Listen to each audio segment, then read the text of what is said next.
أعطي الكلمة Now I give the floor لمحافظ رئيس جمهورية to His Excellency the الولايات President المتحدة of the United States of America, الأمريكية دونالد ترامب. Mr. Donald Trump. The floor is yours, sir.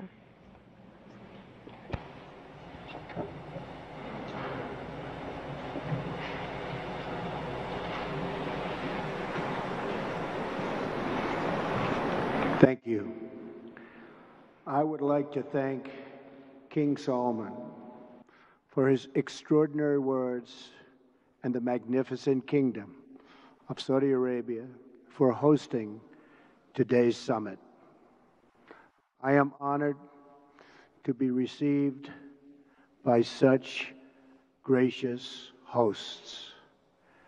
I have always heard about the splendor of your country and the kindness of your citizens, but words do not do justice to the grandeur of this remarkable place and the incredible hospitality you have shown us from the moment we arrived.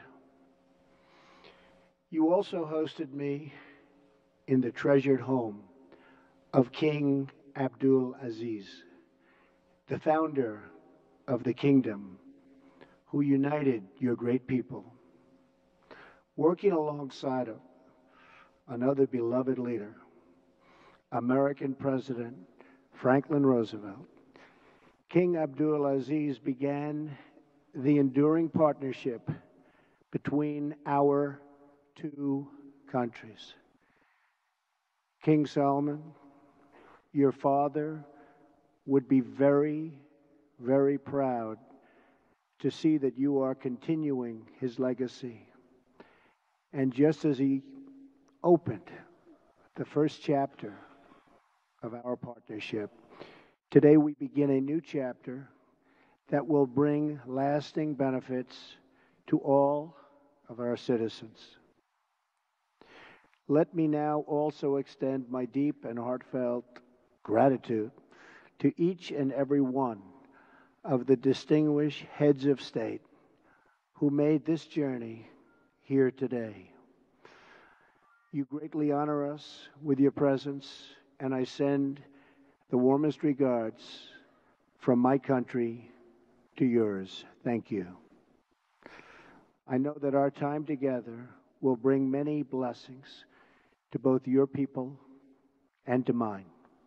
I stand before you as a representative of the American people to deliver a message of friendship and hope and love. That is why I chose to make my first foreign visit a trip to the heart of the Muslim world, to the nation that serves as custodian of the two holiest sites in the Islamic faith. In my inaugural address to the American people, I pledge to strengthen America's oldest friendships and to build new partnerships in pursuit of peace. I also promise that America will not seek to impose our way of life on others, but to outstretch our hands in the spirit of cooperation and trust. Our vision is one of peace, security, and prosperity in this region and all throughout the world. Our goal is a coalition of nations who share the aim of stamping out extremism and providing our children a hopeful future that does honor to God. And so this historic and unprecedented gathering of leaders, unique in the history of nations, is a symbol to the world of our shared resolve in our military that will protect the safety of our people and enhance the security of our wonderful friends and allies, many of whom are here today. Bonds of friendship, security, culture, and commerce. For Americans, this is a very exciting time. A new spirit of optimism is sweeping our country. In just a few months, we have created almost 1 million new jobs, added over $3 trillion in new value, lifted the burdens on American industry, and made record investments in our military that will protect the safety of our people and enhance the security of our wonderful friends and allies, many of whom are here today. Now, there is even more blessed news that I am pleased to share with you. My meetings with King Solomon, the Crown Prince, and the Deputy Crown Prince have been filled with great warmth, goodwill, and tremendous cooperation. Yesterday, we signed historic agreements with the Kingdom that will invest almost $400 billion in our two countries and create many hundreds of thousands of jobs in America and Saudi Arabia. This landmark agreement includes the announcement of a $110 billion Saudi-funded defense purchase, and we will be sure to help our Saudi friends to get a good deal from our great American defense companies, the greatest anywhere in the world. This agreement will help the Saudi military to take a far greater role in security and operations having to do with security. We have also started discussions with many of the countries present today on strengthening partnerships and forming new ones to advance security and stability across the Middle East and far beyond. Later today, we will make history again with the opening of the new Global Center for Combating Extremist Ideology, located right here in this central part of the Islamic world. This groundbreaking new center represents a clear declaration that Muslim-majority countries must take the lead in combating radicalization, and I want to express our gratitude to King Salman for his strong demonstration and his absolutely incredible and powerful leadership. I have had the pleasure of welcoming several of the leaders present today to the White House, and I look forward to working with all of you. America is a sovereign nation, and our first priority is always the safety and security of our citizens. We are not here to lecture. We are not here to tell other people how to live, what to do, who to be, or how to worship. Instead, we are here to offer partnership based on shared interests and values to pursue a better future للسعي إلى مستقبل أفضل لكلنا. Here at this summit. فهنا في هذه القمة سوف نناقش المصالح كثيرة But above all, we must be united in pursuing the one goal that transcends every other consideration. That goal is to meet history's great test, to conquer extremism and vanquish the forces that terrorism brings with it every single time. Young Muslim boys and girls should be able to grow up free from fear, safe from violence, and innocent of hatred. When young Muslim men and women should have the chance to build a new era of prosperity for themselves, it has to be done, and we have to let them do it. With God's help, this summit will mark the beginning of the end for those who practice terror and spread its vile creed. At the same time, we pray this special gathering may someday be remembered as the beginning of peace in the Middle East, and maybe even all over the world. But this future can only be achieved through defeating terrorism and the ideology that drives it. Few nations have been spared the violent reach of terrorism. America has suffered repeated barbaric attacks, from the atrocities of September 11th to the devastation of the Boston bombings, to the horrible killings in San Bernardino and Orlando. The nations of Europe have also endured unspeakable horror. So too have the nations of Africa and South America.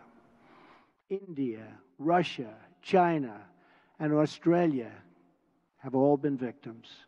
But in sheer numbers, the deadliest toll has been exacted on the innocent people of Arab, Muslim, and Middle Eastern nations. They have borne the brunt of the killings and the worst of the destruction in this wave of fanatical violence. Some estimates hold that more than 95% of the victims of terrorism are themselves Muslim. We now face a humanitarian and security disaster in this region that is spreading across the planet. It is a tragedy of epic proportions. No description of the suffering and depravity can begin to capture its full measure. The true control of ISIS, if you look at what's happening, Al-Qaeda, Hezbollah, Hamas, and so many others, must be counted not only in the number of dead, it also must be counted in generations of vanished dreams. The Middle East is rich with natural beauty, vibrant cultures, and massive amounts of historic treasures. It should increasingly become one of the great global centers of commerce and opportunity. This region should not be a place from which refugees flee, but to which newcomers flock. Saudi Arabia is home to the holiest sites in one of the world's great faiths. Each year, millions of Muslims come from around the world to Saudi Arabia to take part in the Hajj. In addition to ancient wonders, this country is also home to modern ones, including soaring achievements in architecture. Egypt was a thriving center of learning and achievement thousands of years before other parts of the world. The wonders of Giza, Luxor, and Alexandria are proud monuments to that ancient heritage. All over the world, people dream of walking through the ruins of Petra in Jordan. Iraq was the cradle of civilization and is a land of natural beauty. And the United Arab Emirates has reached incredible heights with glass and steel and turned earth and water into spectacular works of art. The entire region is at the center of the key shipping lanes of the Suez Canal, the Red Sea, and the Straits of Hormuz. The potential of this region has never, ever been greater. 65% of its population is under the age of 30.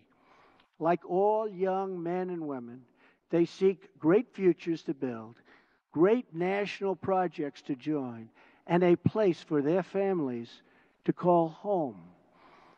But this untapped potential, this tremendous cause of optimism, is held at bay by bloodshed and terror. There can be no coexistence with this violence. There can be no tolerating it, no accepting it, no excusing it, and no ignoring it. Every time a terrorist murders an innocent person and falsely invokes the name of God, it should be an insult to every person of faith. Terrorists do not worship God. They worship death. If we do not act against this organized terror, then we know what will happen and what will be the end result. Terrorism's devastation of life will continue to spread. Peaceful societies will become engulfed by violence, and the futures of many generations will be sadly squandered. If we do not stand in uniform condemnation of this killing, then not only will we be judged by our people, not only will we be judged by history, but we will be judged by God. This is not a battle between different faiths, different sects, or different civilizations. This is a battle between barbaric criminals who seek to obliterate human life and decent people, all in the name of religion. People that want to protect life and want to protect their religion. This is a battle between good and evil. When we see the scenes of destruction in the wake of terror, we see no signs that those murdered were Jewish or Christian, Shia or Sunni. When we look upon the strains of innocent blood soaked into the ancient ground, we cannot see the faith or sect or tribe of the victims. We see only that they were children of God whose deaths are an insult to all that is holy. But we can only overcome this evil if the forces of good are united and strong, and if everyone in this room does their fair share and fulfills their part of the burden. Terrorism has spread all across the world, but the path to peace begins right here on this ancient soil in this sacred land. America is prepared to stand with you in pursuit of shared interests and common security. But the nations of the Middle East cannot wait for American power to crush this enemy for them. The nations of the Middle East will have to decide what kind of future they want for themselves, for their country, and frankly, for their families and for their children. It's a choice between two futures, and it is a choice America cannot make for you. A better future is only possible if your nations drive out the terrorists and drive out the extremists. Drive them out. Drive them out of your places of worship. Drive them out of your communities. Drive them out of your holy land. And drive them out of this earth. For our part, America is committed to adjusting our strategies to meet evolving threats and new facts. We will discard those strategies that have not worked and will apply new approaches informed by experience, talent, and judgment. We are adopting a principled realism rooted in common values, shared interests, and common sense. Our friends will never question our support, and our enemies will never doubt our determination. Our partnerships will advance security through stability, not through radical disruption. We will make decisions based on real-world outcomes, not inflexible ideology. We will be guided by the lessons of experience, not the confines of rigid thinking. And wherever possible, we will seek gradual reforms, not sudden intervention. We must seek partners, not perfection, and to make allies of all who share our goals. Above all, America seeks peace, not war. Muslim nations must be willing to take on the burden if we are going to defeat terrorism and send its wicked ideology into oblivion. The first task in this joint effort is for your nations to deny all territory to the foot soldiers of evil. Every country in the region has an absolute duty to ensure that terrorists find no sanctuary on their soil. Many are already making significant contributions to regional security. Jordanian pilots are crucial partners against ISIS in Syria and Iraq. Saudi Arabia and a regional coalition have taken strong action against Houthi militants in Yemen. The Lebanese army is hunting ISIS operatives who try to infiltrate their territory. The Emirati troops are supporting our Afghan partners and supporting them strongly. In Mosul, American troops are supporting Kurds, Sunnis, and Shias fighting together for their homeland. Qatar, which hosts the U.S. Central Command, is a crucial strategic partner.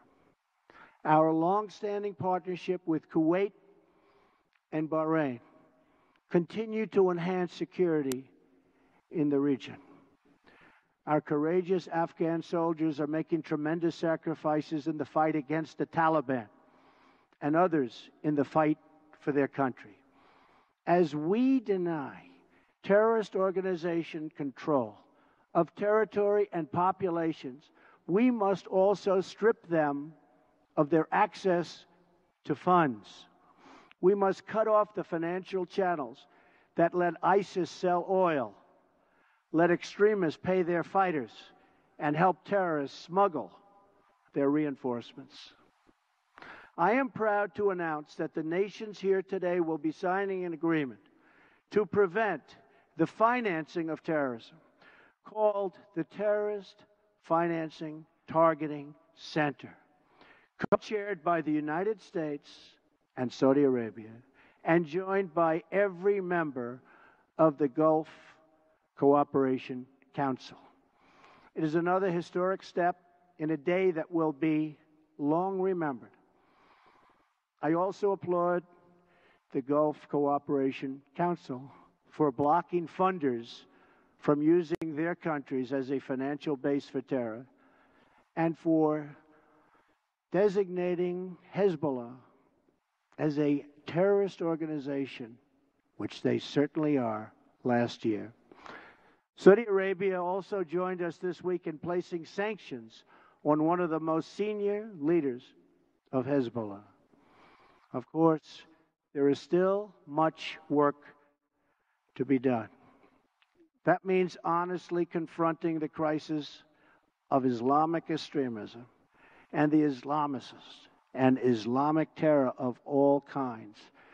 We must stop what they're doing to inspire, because they do nothing to inspire but kill. And we are having a very profound effect if you look at what's happened recently. And it means standing together against the murder of innocent Muslims, the oppression of women, the persecution of Jews, and the slaughter of Christians. Religious leaders must make this absolutely clear. Barbarism will deliver you no glory. Piety to evil will bring you no dignity. If you choose the path of terror, your life will be empty, your life will be brief, and your soul will be fully condemned. And political leaders must speak out to affirm the same idea. Heroes don't kill innocents, they save them. Many nations here today have taken important steps to raise up that message. Saudi Arabia's vision for 2030 is an important and encouraging statement of tolerance, respect, empowering women, and economic development. The United Arab Emirates has also engaged in the battle for the hearts and souls, and with the United States launched a center to counter the online spread of hate.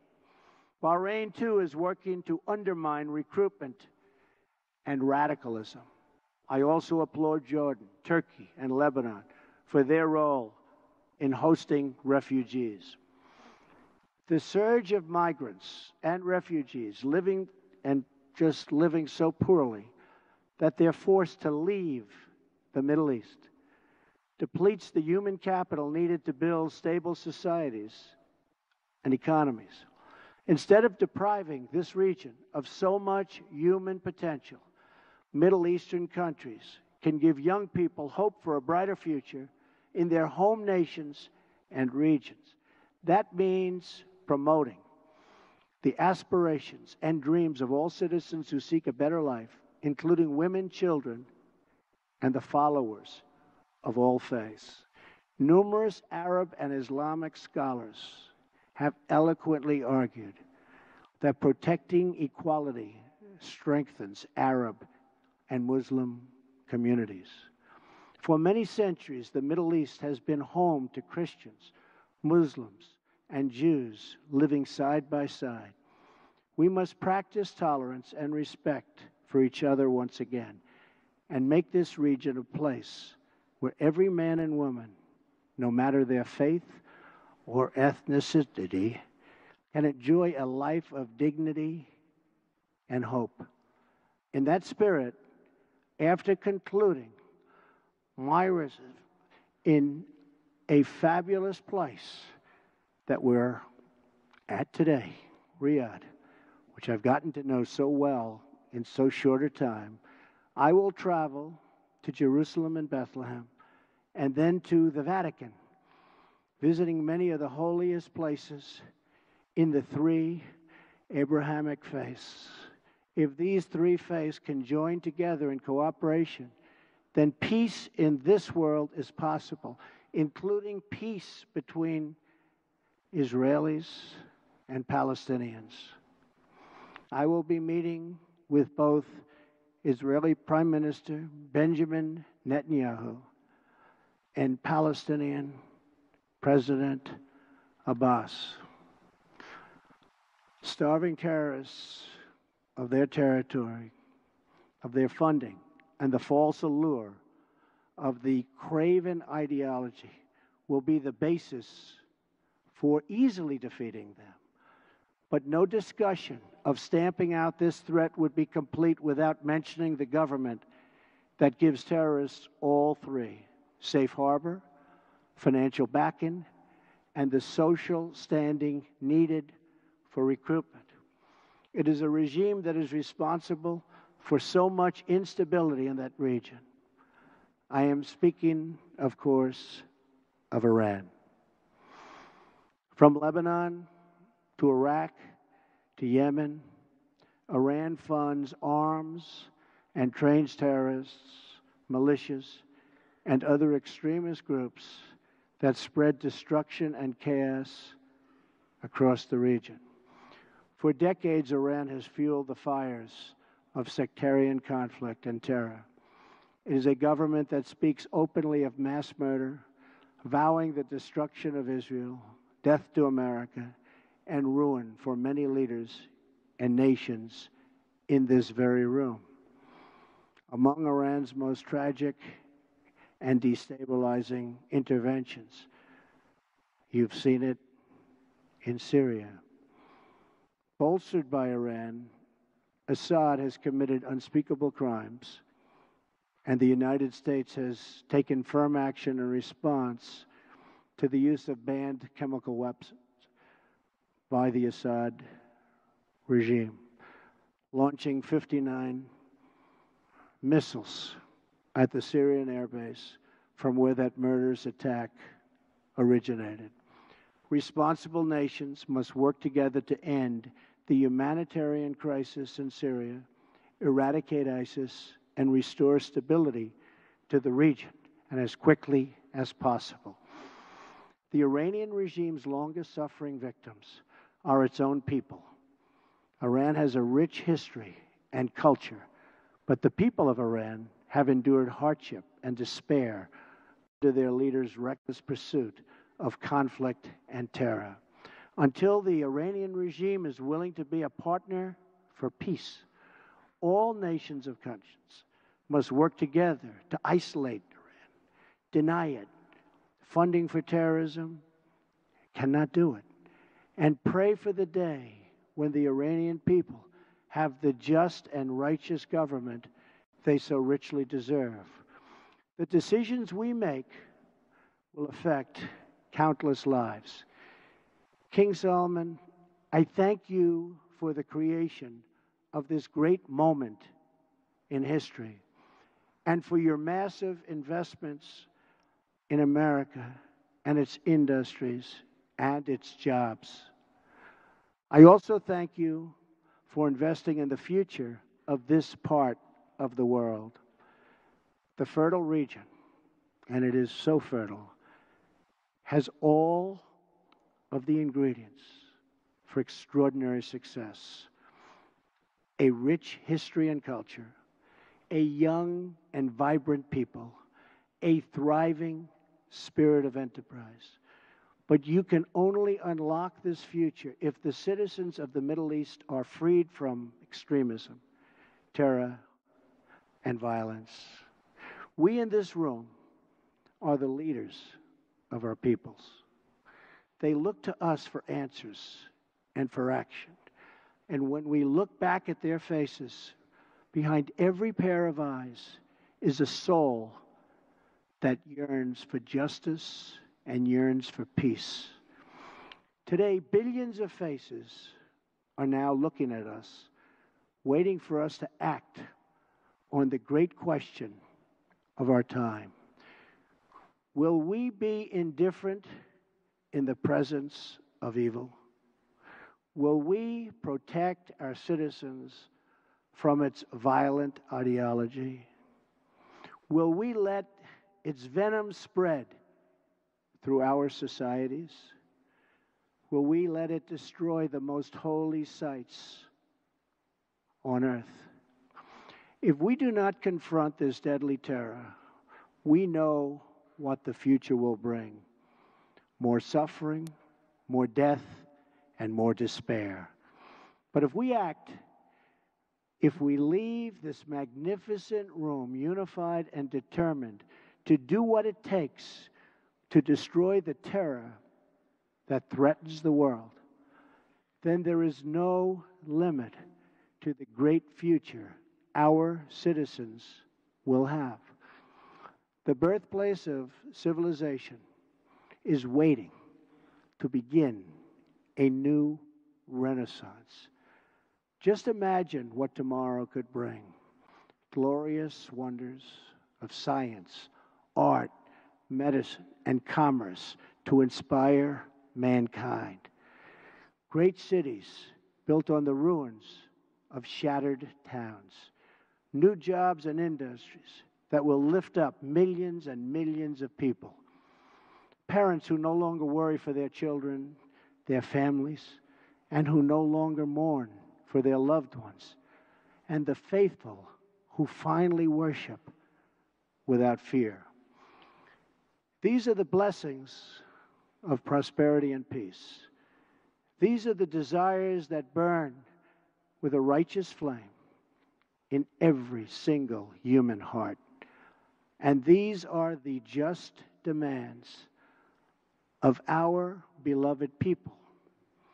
I ask you to join me, to join together, to work together, and to fight together, because united, we will not fail. We cannot fail. Nobody, absolutely nobody, can beat us. Thank you.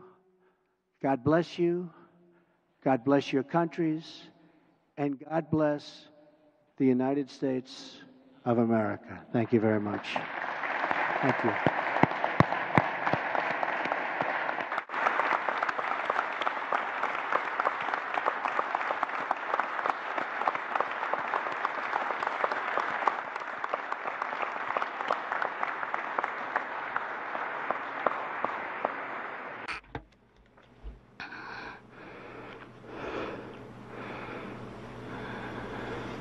أشكر فخامة I would like to thank Your Excellency هذه الكلمة التاريخية for this historic, valuable speech يتذكرها العالم that the whole world would remember كل وقت